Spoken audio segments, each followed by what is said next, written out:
Bonsoir, bonsoir à tous. Merci pour cette patience à nous suivre du début à la fin.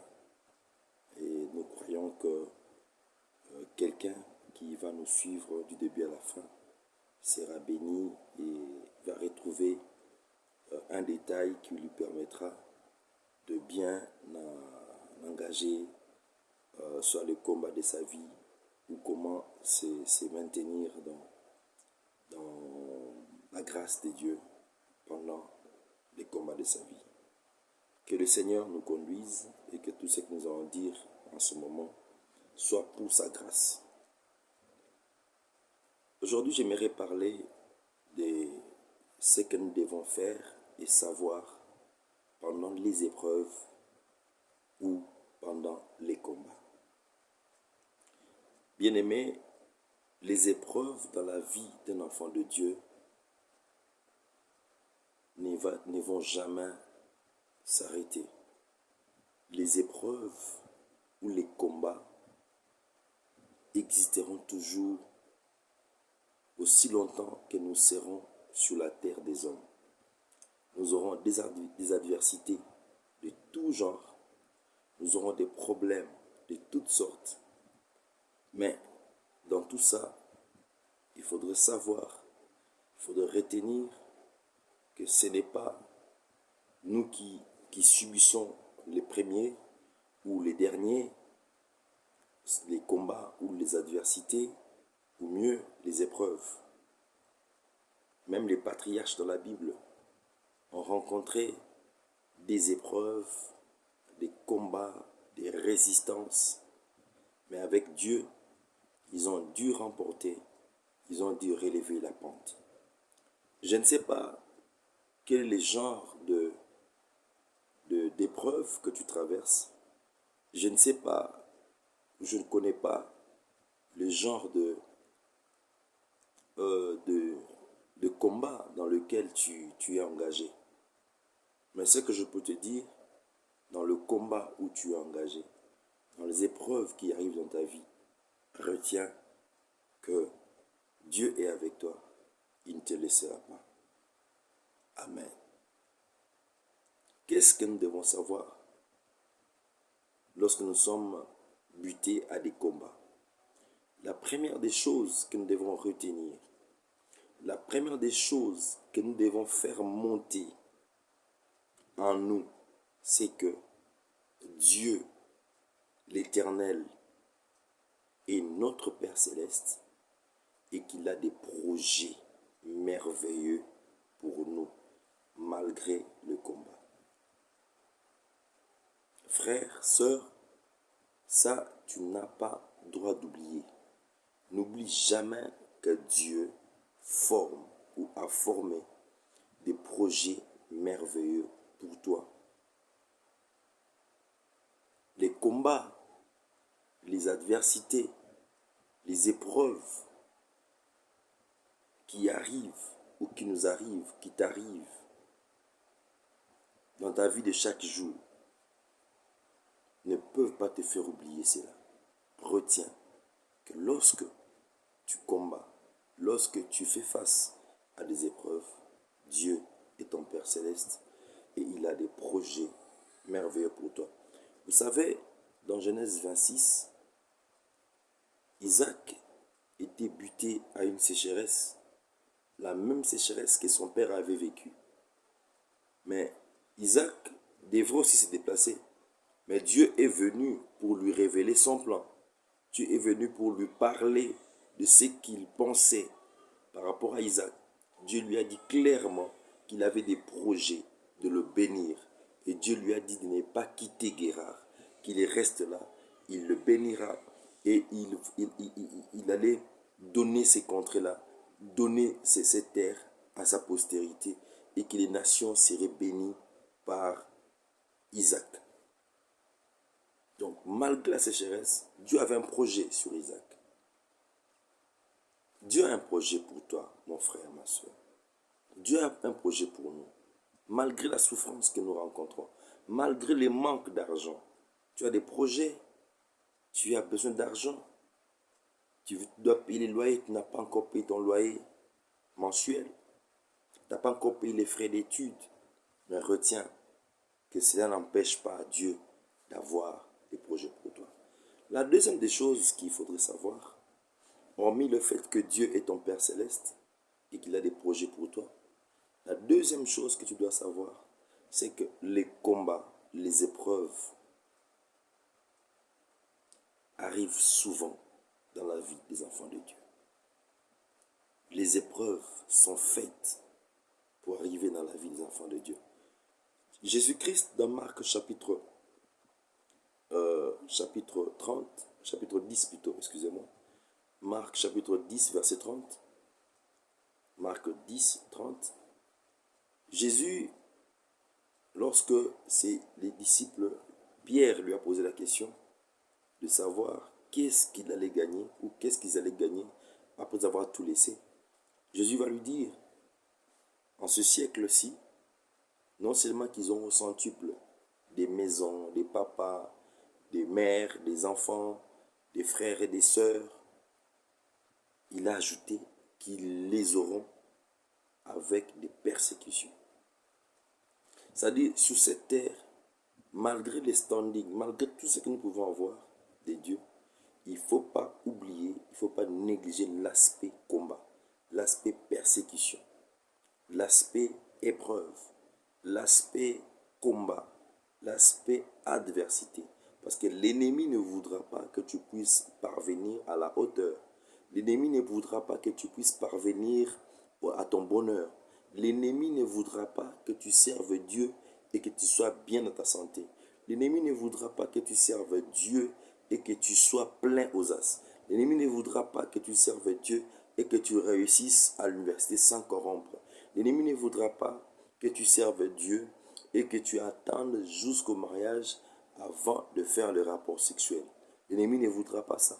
L'ennemi va te combattre.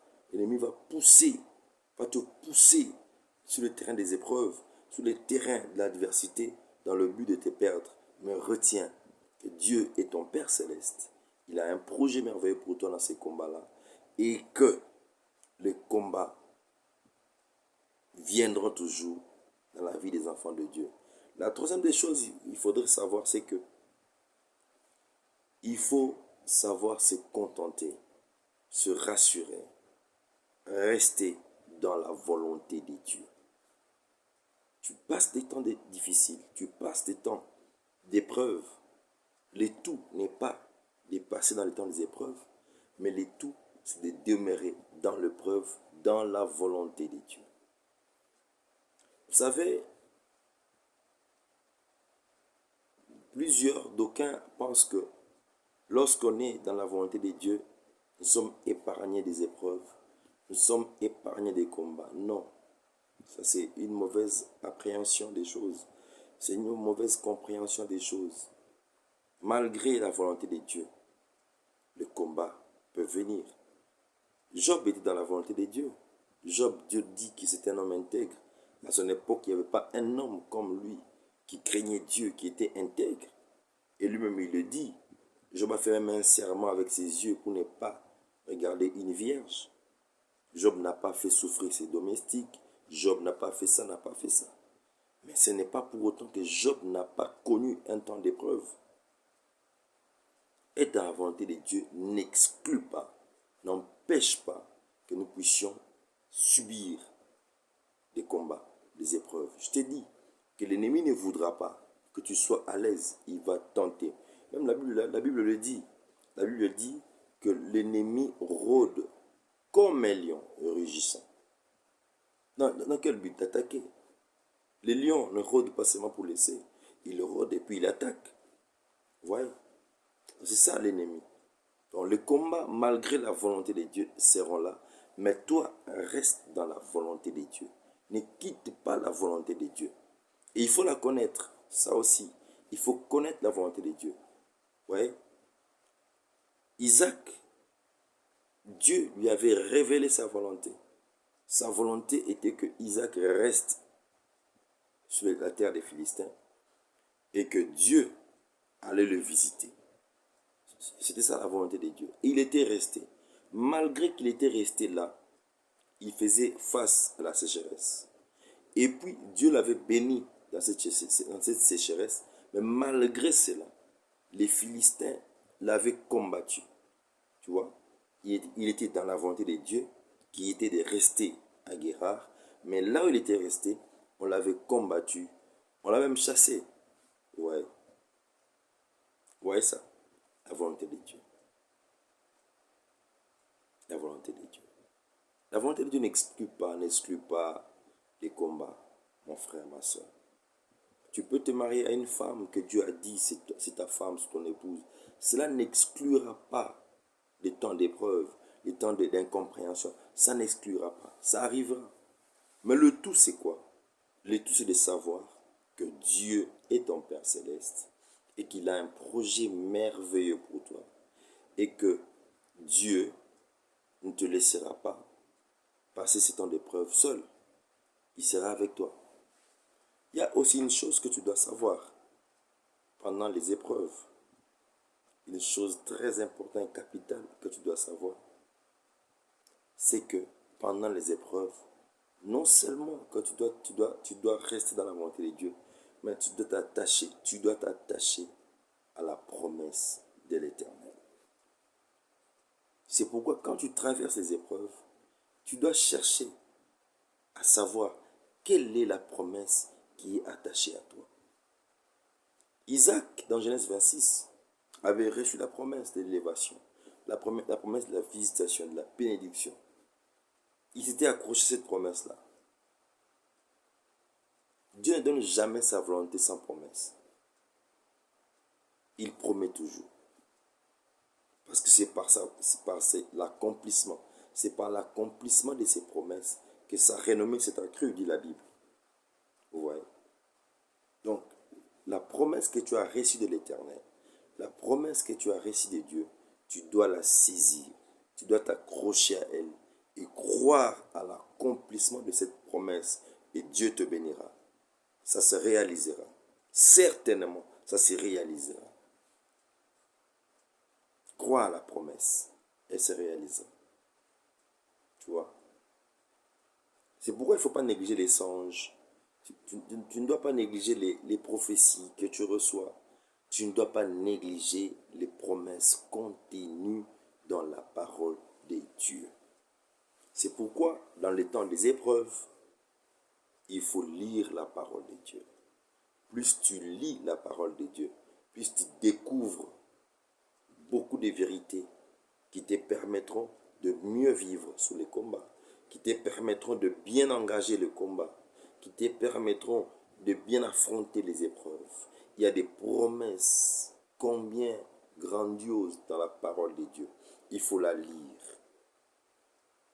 Il faut lire la parole de Dieu pendant les épreuves.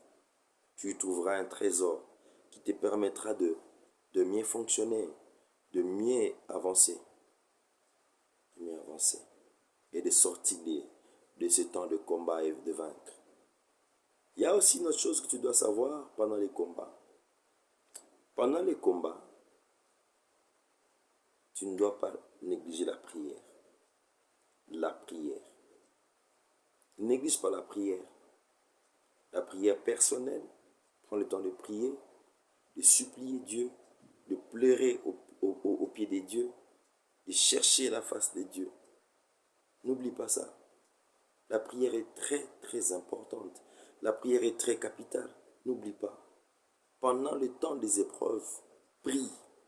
Prie le Seigneur. Cherche la face de Dieu. Demande-lui qui se manifeste à toi. Prie personnellement. Prends le temps de prier personnellement. Et aussi, il faut recourir à d'autres. La prière d'ensemble, c'est un tonnerre. La prière d'ensemble, la prière faite avec ses frères et sœurs en Christ, c'est une bombe, un missile qui détruit, qui fait répondre facilement le monde spirituel. Et néglige pas cet aspect-là, de la prière. Pendant les épreuves, prie. Prie personnellement, prie perso, et fais-toi accompagner. Prie à l'église, tu vois. Pendant les temps des épreuves, ma soeur, mon frère, tu dois avoir un cœur compatissant, un cœur qui pardonne. Pardonne facilement. Tu ne peux pas être dans le combat, tu ne pardonnes pas. Non, il faut pardonner. Il faut arriver à avoir le cœur qui pardonne. Dans le combat, il faut avoir Dieu. Pour avoir Dieu avec soi et vaincre. Dans le combat, pour vaincre, il faut avoir Dieu. Pour avoir Dieu dans sa vie, il faut être quelqu'un qui pardonne. Deux, quelqu'un qui est intègre. Vous savez, il y a beaucoup prient, beaucoup font de retraite, beaucoup se sacrifient à des moments de retraite, mais beaucoup ne se sacrifient pas pour vivre l'intégrité et pardonner. C'est compliqué. Ne fais pas des concessions pour surmonter tes combats. Accepte de souffrir, d'être humilié, d'être rejeté. Accepte d'être incompris, incomprise. Mais pourvu que tu ne perdes pas ton intégrité, que tu ne perdes pas le sens de la vie en Jésus-Christ. Amen. Il faut rendre grâce à Dieu. Il faut rendre grâce à Dieu. Pendant les épreuves, rends grâce à Dieu. Rends grâce à Dieu. Pendant les épreuves, rends grâce à Dieu. Et tu verras que Dieu te fera du bien. Tu feras du bien. Voilà, c'est dont je voulais que nous partagions. Ce sont là les attitudes que tu dois avoir et la connaissance que tu dois garder lorsque tu es dans les combats. Retiens que dans les combats, Dieu doit être avec toi. Et pour que Dieu soit avec toi, il faut appliquer ce qu'on t'a dit là. Cherche à appliquer cela. Et Dieu sera avec toi et tu vaincras. Il n'y a pas un combat qui arrive pour détruire un enfant de Dieu. Tout enfant de Dieu qui est engagé dans un combat en finit toujours ou en sort toujours vainqueur, victorieux. Que Dieu te bénisse. C'était le disciple de Jésus-Christ, Évrard Lopez Mukendi. Je suis, pour les intimes, je suis. On se retrouvera au prochain numéro, à la prochaine vidéo. Que Dieu vous bénisse. Je prie que Dieu te donne la compréhension, la connaissance de certaines choses qui te permettront de mieux te comporter dans les combats. Je parle sur ta vie. Les combats que tu traverses ne démarreront pas jamais, car il est écrit dans Ésaïe 9, verset 1, le peuple qui marchait dans les ténèbres voit une grande lumière. Laisse que dans ta vie, la lumière de Jésus-Christ, la lumière du Seigneur resplendisse et que tu quittes les ténèbres. Dans le nom de Jésus-Christ. Amen.